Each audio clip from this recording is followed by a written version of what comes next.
Hi friends, நம்ம சிறகடிக்க ஆசை பாப்போமா சேனலில் வந்து கொஞ்சம் ஸ்கிப் பண்ணாமல் பாருங்கப்பா. ஒருத்தர் கூட லைக் போட மாட்டேறீங்க. கொஞ்சம் வீடியோ சப்போர்ட் பண்ணுங்கப்பா. சரி வாங்க வீடியோக்குள்ளே போகலாம். என்ன நடக்குதுன்னு பார்த்தீங்கன்னா, முத்துவும் மீனாவும் திரும்ப ஷோரூமுக்கு வந்து அவங்க அம்மாவை கூப்பிட்றாங்க. வாங்கம்மா, இங்கே இருந்தால் அவங்களுக்கு செட் ஆகாது, நீங்கள் வாங்கம்மா மீனா வீட்டுக்கே போவோம் அப்படின்னு சொல்லி சொல்கிறாங்க. இல்லை, எனக்கு அந்த வீட்டுக்கு வர்றதுக்கெலாம் இஷ்டமே இல்லை, நான்லாம் வரல அப்படின்னு சொல்லி சொல்கிறாங்க. முத்துவும் மீனாவும் ஒரு இடமா போய் பார்த்தா, ஒரு இடத்துல காய் நறுக்கிக்கிட்டு இருக்காங்க மனோஜோட ஃப்ரெண்டு. அப்புறம் பார்த்திங்கன்னா, அங்கே வேலை பார்க்குற பொண்ணு வந்து சமைச்சிக்கிட்டு இருக்கு. என்னடா நடக்குது இங்கே அப்படின்னு சொல்லி கேட்குறாங்க. ஆமாம், அம்மாவுக்கு கடை சாப்பாடு ஒத்துக்காதுல, அதனால் சாப்பாடு செஞ்சுக்கிட்டு இருக்காங்க, அதனால சமைக்கிறாங்க அப்படின்றாங்க.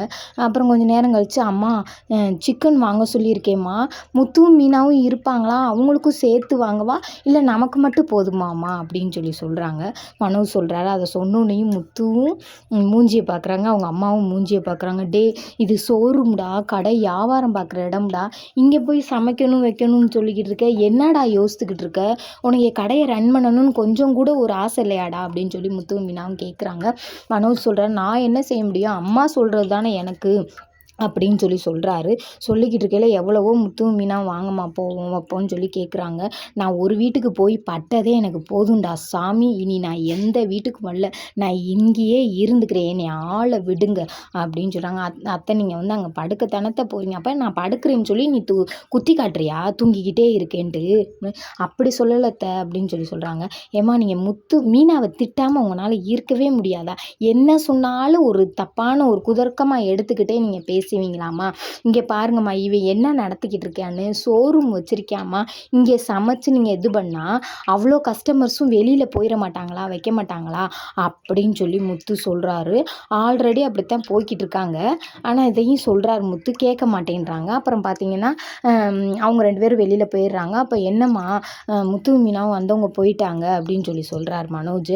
அப்புறம் பார்த்தீங்கன்னா, மீனா வீட்டில் அவங்க அம்மா வந்து முத்துங்க அப்பாவுக்கு காஃபி கொடுக்குறாங்க. காஃபியை கொடுக்குறாங்க. கொடுத்தோடனே குடிச்சிக்கிட்டு அப்போ கேட்குறாங்க, எம்மா அப்பா, அம்மா வந்து ஷோரூமில் இருக்காங்களாம்ப்பா, நம்ம போய் வாங்கப்பா, கூட்டிகிட்டு வருவோம், அம்மா வந்து அங்கே இருக்கிறது நல்லதுக்கு இல்லைல்லப்பா, வாங்கப்பா அப்படின்றாங்க. டே, நீ பேசின எல்லாத்தையும் நான் கேட்டுக்கிட்டு தான்டா இருக்கேன், அதனால திரும்ப போய் நான் அவளெல்லாம் நான் கூப்பிட முடியாது, அவளாக வந்தால் வரட்டும், வரலைன்னா போட்டும்டா அப்படின்னு சொல்லி முத்துங்க அப்பா சொல்கிறாரு.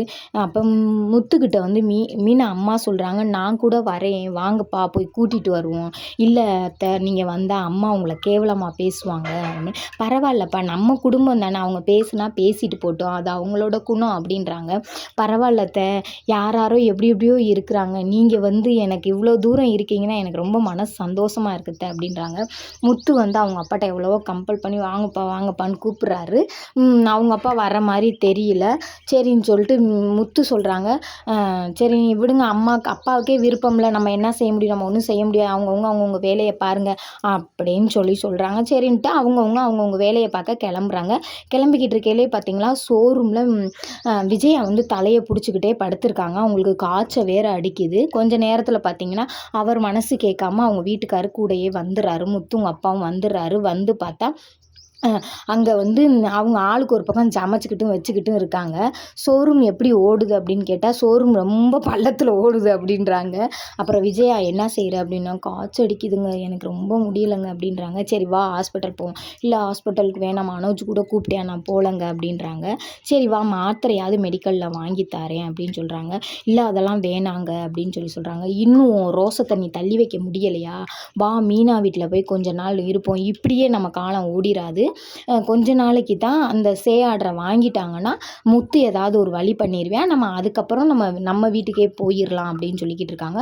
பார்த்தீங்களா, முத்து தற்செயலாக திரும்ப வந்து அம்மாவை கேட்போம்னு வந்திருக்காங்க. அப்படியே பார்த்தீங்கன்னா, மீனாவுக்கு அத்தை காஃபி இல்லாமல் இருக்க மாட்டாங்கன்னு மீனா வீட்டிலேயே காஃபி போட்டு கொண்டு வந்து கொடுக்குறாங்க. சரி சரி, நீ மீனாவோட காஃபியை உன்னால் மிஸ் பண்ண முடியாது அப்படின்னு சொல்லி அவங்க வீட்டுக்கார் சொல்கிறாரு, விஜயாவோட வீட்டுக்கார். அப்படியே வாங்கி அந்த காஃபியையும் அவங்க குடிக்க ஆரம்பிக்கிறாங்க. இப்படியே குடிச்சிக்கிட்டு இருக்கையில வாங்க போவோம் அப்படின்னு சொல்லி பேசிக்கிட்டே இருக்காங்க. ஆல்ரெடி விஜயா வந்து சரின்னு வீட்டுக்கு கிளம்புவாங்கன்னு நினைக்கிறேன், மீனா வீட்டுக்கு கிளம்புவாங்கன்னு நினைக்கிறேன். நாளைக்கு தான் அது போடுவாங்க, போட்டிருந்தா நாளைக்கு சொல்கிறேன்.